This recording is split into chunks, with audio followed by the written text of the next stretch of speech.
I'd like to say hi to my parents-in-law in Ontario, Kitchener. I love you guys. This one's for us! Yes! Hey, Dick, I'm speechless. I can't say nothing.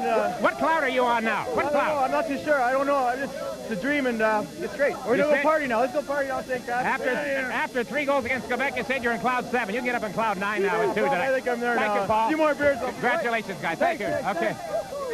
All right.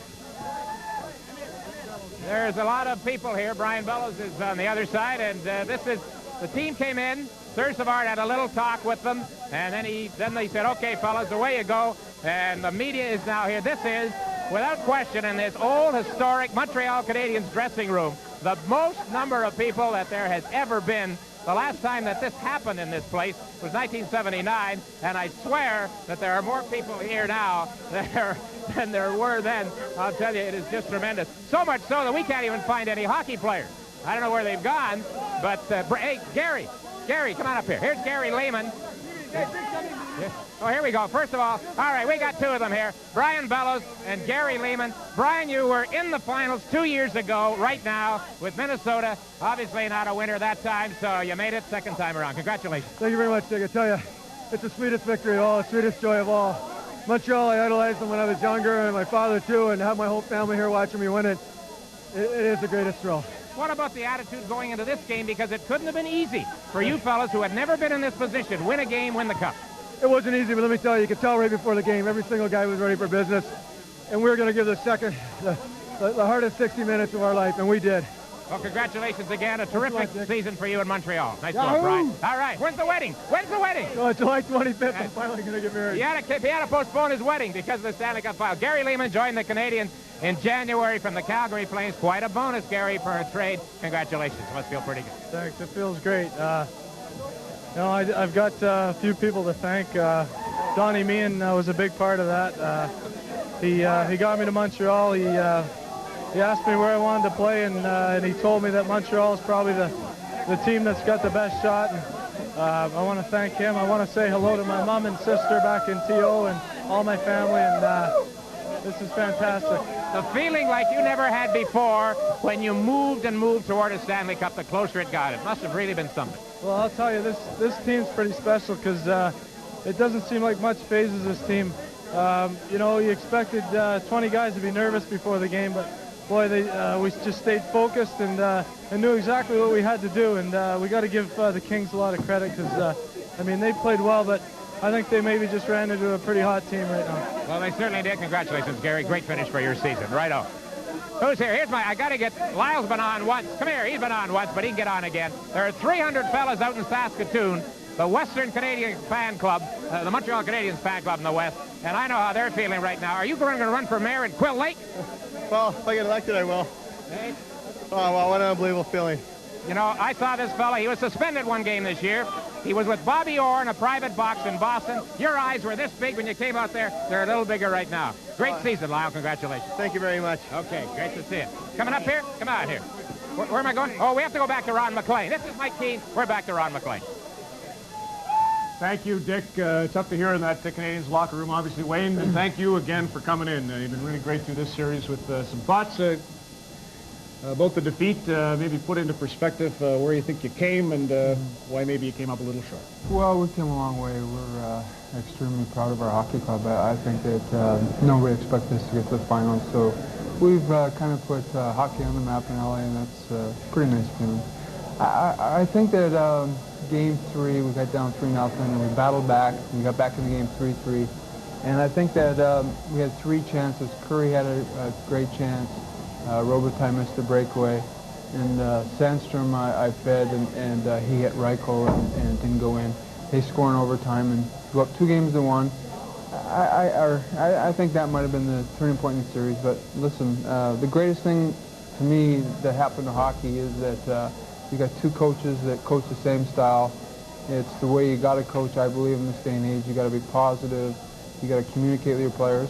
And as defensive as Montreal was, Jacques let his defense get involved in the play. And, it's exciting hockey. And I think that kind of hockey sells. And obviously that kind of hockey wins because both our teams got to the finals. Question that's been concerning everybody is going around Canada, as you know, and that is Wayne won't be in Los Angeles next year. Address that one for me.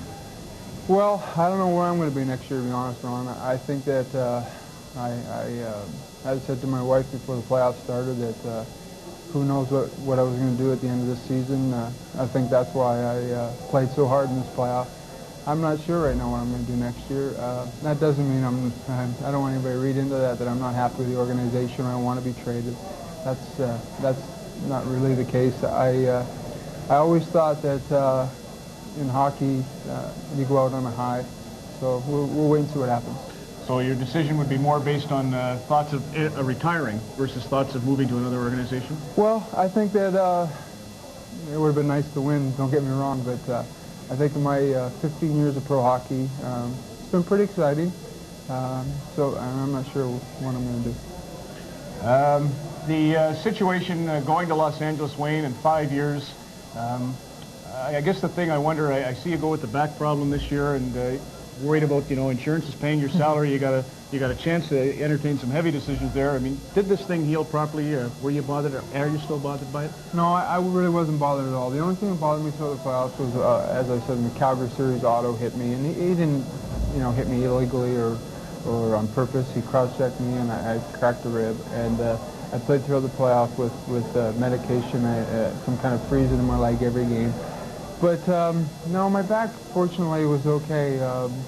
I'm really proud that I had a serious injury and I struggled through it and I fought through it and I think I played well in the playoffs. Very emotional time, Wayne. I remember the night '88 when you finished up with that Stanley Cup in Edmonton. Who'd have dreamed you'd been in LA next year? And so wherever the future takes you, I'll say this. You were great again when it counted the most, which is typical of you, and thanks again for your support on Hockey Night in Canada. Thank you. Wayne Gretzky, captain of the Kings. Dick?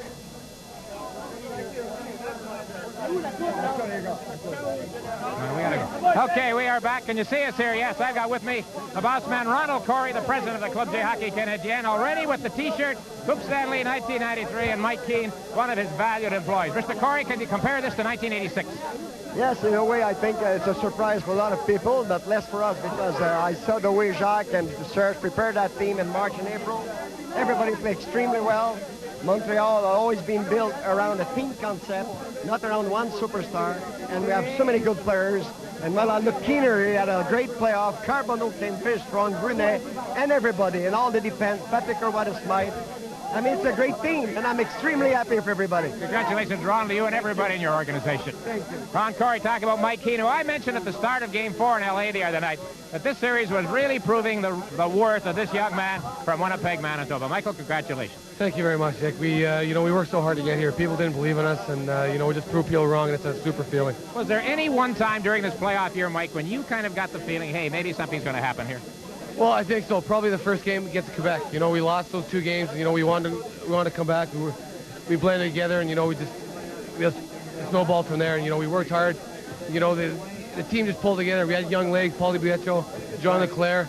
They played Stu for us, and it's just an unbelievable feeling right now. Well, it's your best hockey I've ever seen you play. Congratulations. Thank you very much. Okay, Mike Keane of the Montreal Canadiens. And we'll go back through the crowd here to Ron McLean, where it's much quieter.